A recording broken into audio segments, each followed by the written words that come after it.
At this point, guys and girls, I'm not really sure how to react. I'm sure we'll see some responses, if not from hopefully Mixer people as well as streamers out there. I'm sure plenty of people have their 2 cents to say on this. As of just last night, brought to us by a previous Mixer member of that staff and development team over there as well. Unfortunately enough, known as Millie or Milan K. Lee, he has now come forward as one of the former members of that Mixer staff, one of the few black members also a part of that Mixer staff, and calling out Mixer for what he is calling the black experience.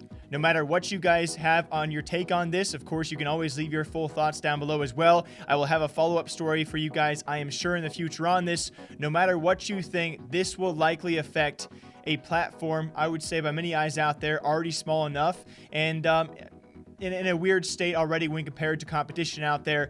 Whether this happened to Mixer or Twitch or YouTube, no matter who it did happen to, it's going to change perspectives about this platform. I would not be surprised to see some sort of change made, whether it's streamers leaving, whether it's some sort of viewership drop off. This will change perspectives on a platform that already had its fair share of issues. And let's break down what Millie put as Mixer the black experience. As he states, so I've gone back and forth with how I wanted to share this information. I've debated doing a video and just letting my emotions come across raw and unfiltered, but I believe the best way to share is to write how I feel. I worked at Microsoft for 2 years, starting in 2017. In 2018, I relocated to Seattle to work on the Mixer team. I was beyond happy and anxious to have the ability to finally work in the gaming industry. The flip side to all of this is crazy. This experience was the worst I've ever had professionally, and it's all due to racism. Number 1, I was one of the only black people working at Mixer during my tenure. While at a conference, I was pulled aside and told the only reason I was hired is because I am street smart. The first thing that popped into my head at that time was affirmative action. I believed I was only hired to meet a diversity goal because I was black. Anyways, I decided to brush it off and let it go. Number 2, time goes by and we were in an internal meeting discussing projects we wanted to execute. My manager decided to give us an analogy. That analogy was, I'm in between a rock and a hard place. What I mean is that all the partners are my slaves. I own their content. I control their success on our platform. For me, I am the slave master. I own partners. Immediately, I got angry, pissed off, and honestly didn't want to work at Microsoft or Mixer anymore. My manager saw my mood was not the same and decided to have a one-on-one meeting.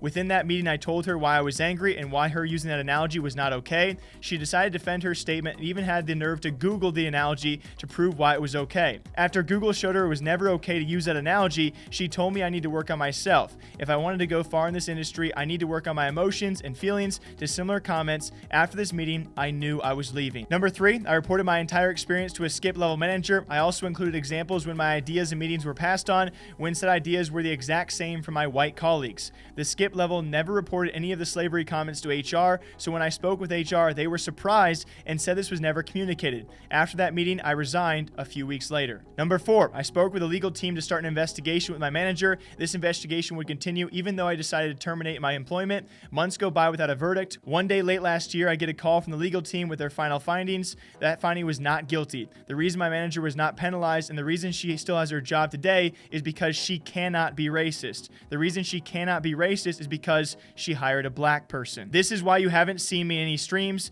These 4 points are the reason I do not and will not support Mixer. Now I have a lot of close friends at Mixer. I don't want you guys to think they are all bad, but one of the main people calling the shots has zero respect for any partner, not their platform. She believes you are all slaves and she owns your future and content. I stood up to her because I refuse to let anyone be classified as such, and I hope no partners feel bad I did so. I do not care about how big a company is or their market share. If we do not have the same values, if you cannot be intelligent enough to know racism isn't tolerated, then I will not work for you or your company. All in all, this was my experience. And all of this is incredibly hard to take in and dissect because it is such a bold statement, blatantly accusing Microsoft and especially Mixer and one of their upper employees or staff members, as I should be saying, most likely someone who has a lot of say in the shots they do call, apparently not respecting their partners or their platform and showcasing some racist tendencies, as according to Millie. And the fact that he in his own words claims that she thinks all the partners are her slaves and she owns their content,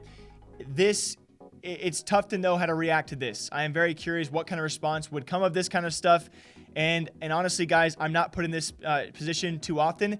And I am very curious, what do you guys think about this? When a former employee for, of course, both Microsoft and Mixer comes out about this, a team who is already small enough in itself, a platform in itself, which is already trying to compete with other titans in the industry, to have this come out and This is tough. I must say, these are accusations. These are allegations. This is one side of the story, but certainly a very serious side of the story. No matter what does come of this, I do believe the platform will likely be affected in a negative way, especially in the light of every accusation going on right now in the gaming and esports scene, which have been terrible, and unfortunately so. I will be continuing to break down those stories here on this channel. It's certainly going to be a tough time, and I'm very curious what kind of response we will get out of this. I do expect, if nothing is done from Mixer's side, if no one else comes out to even combat these statements, that Mixer will lose not only a large portion of its audience, if not some at least, then maybe even their streamers as well. If someone comes out and accuses Mixer and Microsoft of racism and there is no response, I'm scared what the future of this platform might be. That is just my 2 cents. Again, guys, I do apologize. I'm not often put in these situations. As more of these stories come in the future, I'll learn as best as possible to break them down, and hopefully I did Millie justice in my breakdown of all of this. If there is a response from Mixer, any other big streamers out there for Mixer, I will break those down in the future. Until then, what do you guys think about this? For me, as of what we know right now, Mixer has very much messed up. Until next time, hope you guys all take care though, okay? Stay hydrated, drink your water, drink your coffee. A lot of serious stories coming out this week. It can't always be lighthearted, happy, and fun news, right? Until next time, take care. I'll see you guys back here sometime soon.